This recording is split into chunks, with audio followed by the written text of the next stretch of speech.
بسم الله الرحمن الرحيم الحمد لله رب العالمين وصلى الله وسلم على نبينا محمد وعلى آله وصحبه وسلم تسليما كثيرا إلى يوم الدين ثم ما بعد يزاري تمرتاچن بالله سبحانه وتعالى فقاد ود تملكاتوچاچن يجمرنو يا زكاة الفطر ድንጋጌዎችን በተመለከተ ባሳለፍነው ትምርታችን ላይ ሰደቀተል ፍጥር ማለት ነው የሚለውን አይተናል። እንደዛውም ፍርዱ ምንድነው የሚለውም አይተናል። ማን ላይ ነው ግዴታ የሚሆነው የሚለውንም አይተናል። ዘካተል ፍጥር ንያ እንደሚያስፈልገውና እንደማያስፈልገውም አይተናል። ዘካተል ፍጥር መቼ እንደሚወጣ ጊዜውንም አይተናል። ግምቱንም ስንት እንደምናወጣ አይተናል። ኢንሻአላህ በአላህ Subhanahu Wa Ta'ala ፍቃድ ዛሬ የምናየው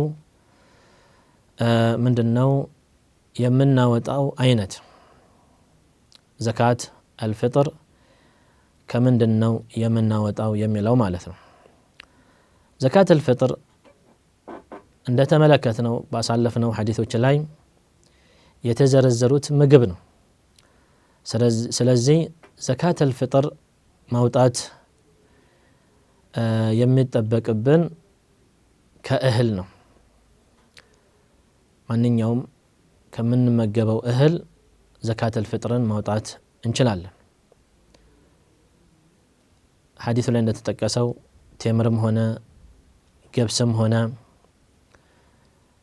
እንደዛም ስንዴም ሆነ በቆሎም ሆነ ጤፍም ሆነ የምንመገበውን እህል ዘካት አልፍጥር ማውጣት ይቻላል ማለት ነው። ሐዲሱ ላይ እንደተጠቀሰው ቴምር ተጠቅሰዋል፣ እንደዛም ገብስ ተጠቅሰዋል፣ እንደዛውም ዘቢብ ተጠቅሰዋል። ይሄም ማለት ከዚህ ቀደምት የነበሩት የሚመገቡት ምግቦችን የጠቀሱት ማለት ነው። ስለዚህ በአሁን ሰዓት እኛም ከምንመገበው ማውጣት እንችላለን ማለት ነው። ከሩዝም ሆነ ዱቄትም ሆነ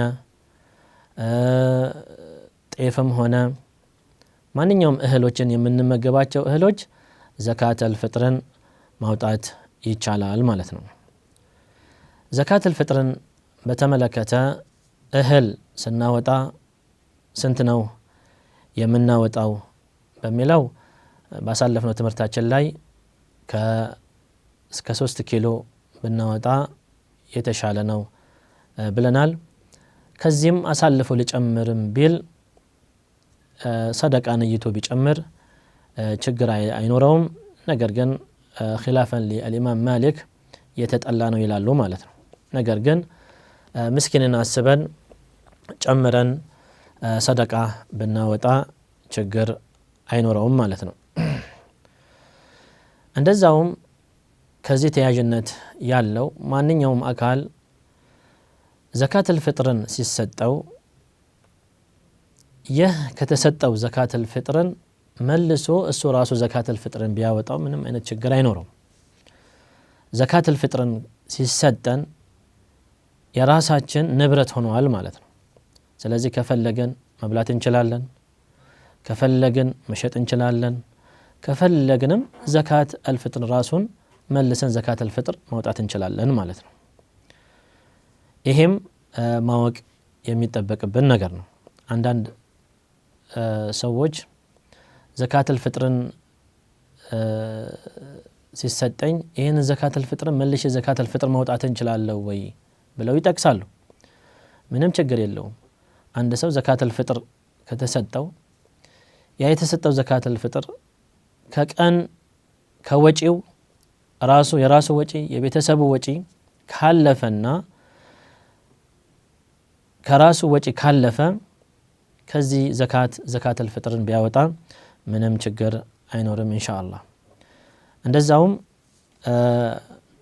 ዘካት አልፍጥር ላይ መነሳት ካለባቸው ነጥቦች ዘካት አልፍጥር ለማን ነው የሚሰጠው? ዘካት አልፍጥር የሚሰጠው ለምስኪኖች ነው፣ ለደሃዎች ነው የሚሰጠው ማለት ነው። ይሄም ሐዲስ አብዱላህ ብን አባስ ላይ እንደተገለጸው ነቢያችን ሰለላሁ ዐለይሂ ወሰለም ያሉን ጡዕመተን ሊልመሳኪን ብለዋል። ስለዚህ ዘካተል ፊጥርን የምንሰጠው ለምስኪኖች ብቻ ነው ማለት ነው። ስለዚህ ዘካት አልፍጥር ስንሰጥ ለማንኛውም ሰው መስጠት የለብንም። መስጠት ያለብን ለሙስሊም የሆኑ ወገኖች እንደዛውም ደግሞ ምስኪን ለሆኑ አካሎች ማለት ነው። ለምንቀልባቸው ሰዎች ዘካት መስጠት አይቻልም። ልክ እንደ ልጆቻችን፣ ሚስቶቻችን፣ ወላጆቻችን የምንቀልባቸው እነዚህ እኛ ስር ያሉ ሰዎች ለነሱ ዘካት መሰጠት አይቻልም ማለት ነው። እንደዛውም የነቢያችን ሰለላሁ ዐለይሂ ወሰለም ቤተሰቦች የሆኑ ዘካተል ፍጥርን መቀበል አይችሉም ማለት ነው። እንደዛውም ማንኛውም ዘካት በምንሰጥበት ሰዓት ማትኮር ያለብን ይህ ዘካት የሚቀበለው አካል ሙስሊም መሆኑና አለመሆኑን ማረጋገጥ ያስፈልጋል። እንደዛውም ምስኪን መሆኑና አለመሆኑንም ማረጋገጥ ያስፈልጋል ማለት ነው። እንደዛውም ዘካተል ፍጥር ላይ ተያያዥነት ያላቸው ነጥቦች ዘካተል ፍጥር በገንዘብ ማውጣት ይቻላል ወይም አይቻልም የሚለው ማለት ነው። ጅምሁሩል ፉቀሃ ጅምሁሩል ዑለማ የሚሉት ዘካተል ፍጥር መውጣት ያለበት እህል ነው ይላሉ። ለምን? ባሳለፍነው ሐዲሶች ላይ ሐዲስ አቢ ሰዒድ እንደዛም ሐዲስ አብዱላህ ብን ዑመር እንደዛም ሐዲስ አብዱላህ ብን አባስ ሁሉም የሚጠቁሙት እህል ነው። ስለዚህ ዘካተል ፍጥርን ማውጣት ያለብን እህሎች ናቸው እንጂ ከገንዘብ ዘካተል ፍጥር ማውጣት አይቻልም ማለት ነው። ኺላፈን